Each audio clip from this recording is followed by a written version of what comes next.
Welcome guys, स्वागत है आपका मेरे प्यारे से व्लॉग में। अगर आपको व्लॉग अच्छा लगे तो आप कमेंट करके ज़रूर बताएं। ये गला कितनी फिनिशिंग से तैयार हो गया। अब इसे हम कुर्ते पर अटैच करेंगे।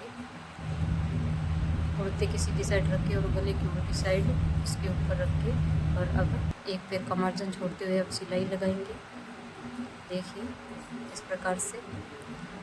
और देखिए ये गला कितनी सफाई और फिनिशिंग से तैयार हुआ है। इसी प्रकार आप इन बटन से गला बना सकते हैं। अगर एक पट्टी बनाने का तरीका देखिए तो सीधी कतरन लेके और इस पर टेढ़ी सिलाई लगा के और फिर हम इस रेब पट्टी को तैयार करेंगे। अगर आपको रेब पट्टी नहीं काटनी आती है तो आप इस आसान सी तरीके से रेब पट्टी को कट करके यूज़ में ले सकते हैं। इस प्रकार से इसको एक्स्ट्रा कपड़े को काट लेंगे और अब इसे सीधा करके देखिए आप कितनी सुंदर रेब पट्टी बनी है। अब इसे हम गले पर अटैच करेंगे। एक पैर का मार्जिन छोड़ते हुए इसको गले पे अटैच करते हैं।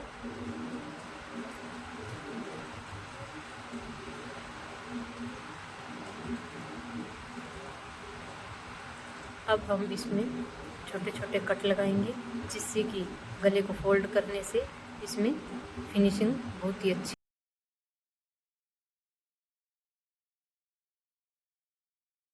शोल्डर में गुम सिलाई लगाने के लिए दोनों सीधी साइड को अंदर की साइड करके उल्टी साइड को ऊपर रख के और इस पर गले की जो अरेब पट्टी बनाई थी इसको ऊपर की साइड करेंगे और हम सिलाई लगाएंगे। अब इसको फोल्ड करके देखिए कितना सफाई से और कितना आसानी से ये गुम सिलाई लग चुकी है हमारी शोल्डर में।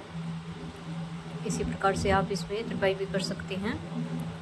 अब हमें जो प्लेटें डालनी होती है उसके अंदर 2-2 इंच का गैप रखना होता है। यही गैप मैं इसमें समझा रही हूँ कि 3 प्लेटें डलती है उसमें 2-2 इंच का गैप रखते हैं। अब हम इससे साइड फिटिंग सिलाई लगाएंगे।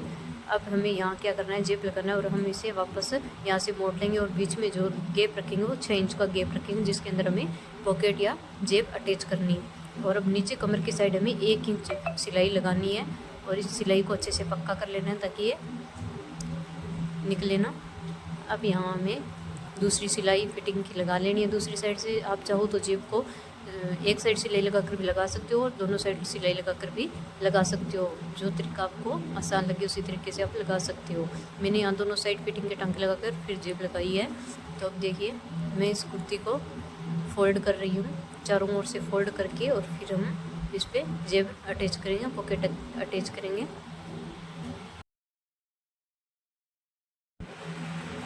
अब हमें क्या करना है, बाजू को फोल्ड करके और हमें शोल्डर से अटैच करना है। और ये हमने बाजू को फोल्ड कर लिया है। अब हमें यहाँ जितना हमें चाहिए उतना हमें मार्जिन छोड़ते हुए हमें इसकी फिटिंग की सिलाई लगानी है। तो यहाँ मैं 7 इंच पे निशान लगा के इसकी सिलाई लगा रही हूँ।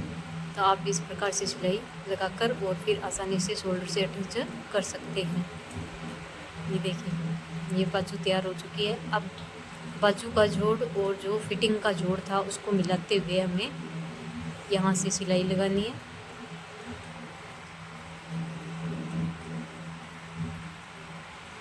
इस प्रकार से आप एक पैर का मार्जिन छोड़ते हुए बाजू को शोल्डर के साथ अटैच करेंगे।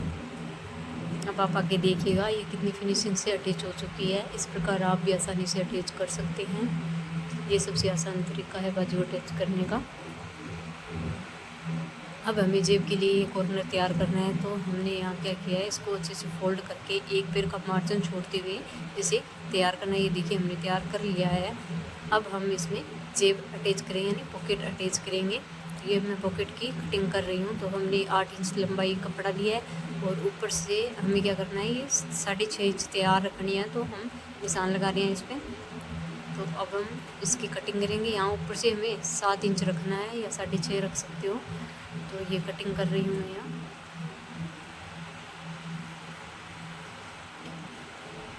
अब हमें यहाँ से इसकी ऊपर से भी कटिंग करनी है। इसे तिरछा काटते हुए इसकी शेप बना लेंगे। अब देखिए ये जेब कट चुकी है अच्छे से। अब हमें इसके दोनों ओर सिलाई लगानी है। ये देखिए तैयार कर लिया। अब इसको सीधा करके ये देखिए ये जो मार्जिन बच रहा है इसको फोल्ड करते हुए यहाँ भी ऊपर की ओर भी हमें एक सिलाई लगानी है जिससे कि जेब का शेप अच्छे से आ जाए। ये देखिए ये जेब तैयार हो चुकी है। अब इसे हमें कुर्ती के साथ अटैच करना है।